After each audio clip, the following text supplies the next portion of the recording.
Նիկոլ Փաշյանի այն հայտարարությանը, թե սահմանադրության բանից պիտի հանվի, այդ կետերից հանվի, որ մենք պետական ինքնիշխան պետություն ենք, հա, տենց ինչ-որ մի հատ միտքը արտահայտեց, ես չեմ հասկանում, դա ոնց են ասում, դրա տակից ոնց են դուրս գալու, դա ոնց են մտածելու թեկուզ զոմբիները, մենք հլա հասկացանք, մենք չենք հասկանում,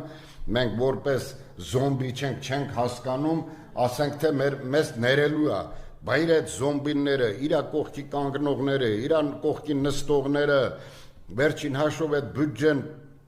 այդքան հերնանիծողները, բա չեն տենում, որ այդ ինչ է, այդ ինչ են անում, բա այտենց ոնց կլինի, չեմ հասկանում, չենք կարողանում գլուխ հանենք, ժողովուրդ, կամ եկեք այս մարդկերանց հաջողություն մաղթենք, կամ եկեք խնդրենք, ասենք գոնե